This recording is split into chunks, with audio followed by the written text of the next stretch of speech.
Hello friends, welcome to study with crazy guru. Friends, आज हम DRDO septum 10 ए exam की तरफ से job notification stenographer, clerk, driver और फायरमैन पे निकला है। 1061 पोस्ट निकला है। तो इसका एग्जाम में स्टार्ट हो चुका है। देखिए, इसका एग्जाम में स्टार्ट हो चुका है। इसमें 75 क्वेश्चन आ रहे हैं। 1 आवर का एग्जाम है और इसमें निगेटिव मार्किंग नहीं है। तो आपको 75 का 75 क्वेश्चन करके ही आना है। और बहुत सारे स्टूडेंट का डाउट है, सर क्वेश्चन कहाँ से आता है। देखिए, क्वेश्चन सबसे ज़्यादा आपका मैथ और रीजनिंग से, मतलब मैथ या एप्टीट्यूड बोलिए और रीजनिंग से क्वेश्चन आपको ज़्यादा क्वेश्चन पूछे जाते हैं। उसके बाद आपको जीके जीएस से 12 या 13 क्वेश्चन पूछे जा रहे हैं, याद रखिएगा।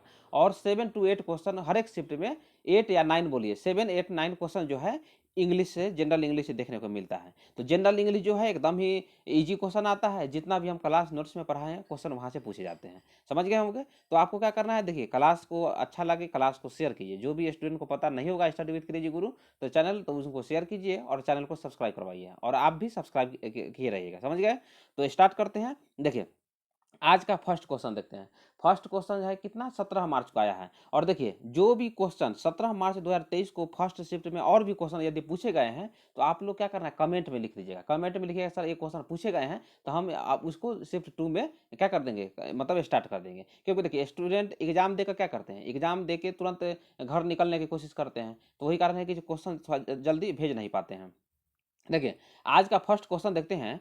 पूना सार्वजनिक सभा की स्थापना किसने की थी। तो किसने की थी, देखिए, पूना सार्वजनिक सभा की जो स्थापना किया गया था पूना में किया गया था, इसलिए ना इसका नाम पूना सार्वजनिक सभा रखा गया था।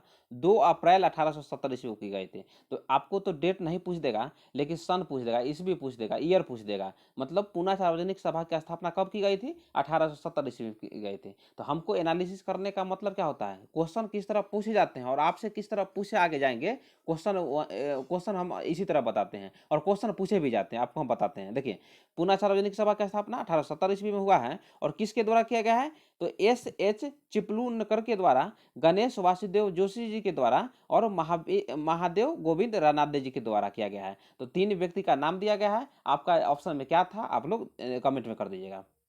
नेक्स्ट क्वेश्चन पे आते हैं।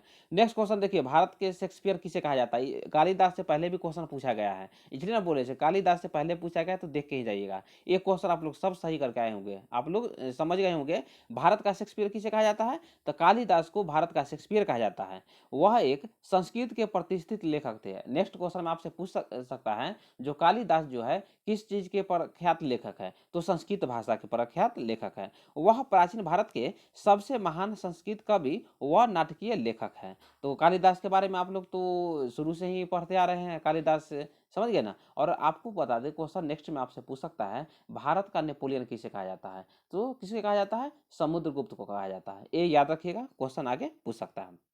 नेक्स्ट क्वेश्चन देखिए। नेक्स्ट क्वेश्चन पहले भी पूछा था, पहले के शिफ्ट में, और आज भी पूछा है। निम्नलिखित में से किस एक खेल में एक पक्ष में 4 खिलाड़ी होते हैं। पहले पूछा था, पहले के क्वेश्चन में पूछा था, मतलब पोलो में दोनों पक्ष में कितने खिलाड़ी होते हैं। और आज पूछा है प्रत्येक पक्ष में कितने खिलाड़ी होते हैं। तो देखिए, प्रत्येक पक्ष में 4 खिलाड़ी होते हैं पोलो में। और दोनों पक्ष में बोलिएगा, दोनों दोनों कुल पक्ष मिला के बोलिएगा, तो 4 + 4 मतलब 8 खिलाड़ी होते हैं। ये याद रखिएगा, आपको कंफ्यूजन नहीं होना चाहिए। तो क्या क्वेश्चन था, किस खेल में एक पक्ष में 4 खिलाड़ी होते हैं, तो पोलो में है होते हैं, समझ गए।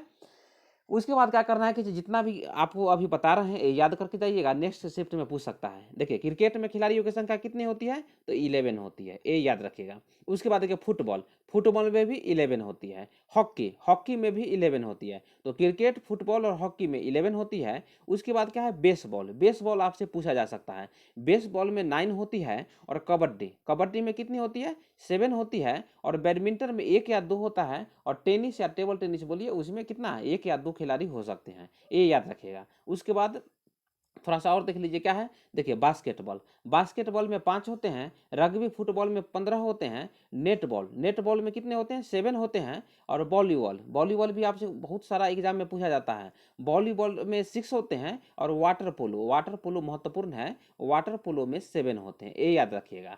खो खो में 9 होते हैं। और पोलो में तो जानते ही हैं, बताए ना, प्रत्येक मतलब टीम में 1 होते हैं, और दोनों टीम में मिला के 8 होते हैं टीम, याद रखिएगा। क्वेश्चन यहाँ से पूछे जाते हैं। नेक्स्ट क्वेश्चन देखते हैं। नेक्स्ट क्वेश्चन रीजनिंग से आया था, स्टूडेंट बोल रहे थे इजी क्वेश्चन था, रीजनिंग में इजी क्वेश्चन पूछता है। देखिए 75 क्वेश्चन 60 मिनट में बनाने में हार्ड क्वेश्चन तो पूछेगा नहीं। क्वेश्चन पूछा था ड्राइवर कार चलाता है तो पायलट क्या चलाता है, बताइए। तो क्या चलाता है, हवाई जहाज चलाता है। ये तो आप रीजनिंग क्लास में कितना बार आपको बताए गए हैं, सब क्लास में से ही आ रहा है। नेक्स्ट क्वेश्चन देखिए, नेक्स्ट क्वेश्चन एक आया था करेक्टली वर्ड आया था। देखिए करेक्टली वर्ड जो आया था ना, करेक्टली वर्ड आया था, उसमें था कॉम्पिटिटिव के मतलब कॉम्पिटिटिव का क्या पूछा था, उसका स्पेलिंग करेक्टली वर्ड पूछा था। देखिए आपका वन वर्ड सब्स्टिट्यूशन से क्वेश्चन पूछे जा रहे हैं। उसके बाद आपका जो इंग्लिश में वन वर्ड सब्स्टिट्यूशन हो गया, उसके बाद सिनोनिम हो गया, एंटोनिम हो गया, एक्टिव वॉइस, पैसिव वॉइस। मात्र यहीं से इजी इजी क्वेश्चन पूछे जाते हैं, जो आप क्लास नोट्स में पढ़े होंगे। इजी इजी क्वेश्चन पूछा जाता है। तो करेक्टली वर्ड पूछा था, तो क्या है, कॉम्पिटेटिव आया था। COMPETITIV होता है, समझे, कॉम्पिटेटिव होता है। तो ये याद रखिएगा, प्रतिस्पर्धा होता है। तो ये समझ गए होंगे हम।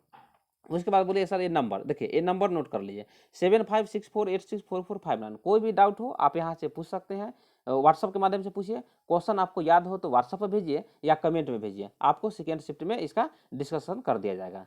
तो मिलते हैं नेक्स्ट वीडियो में। आप लोग चैनल पर नए हैं, चैनल को सब्सक्राइब कर दीजिएगा और क्लास को शेयर कर दीजिएगा। Thank you.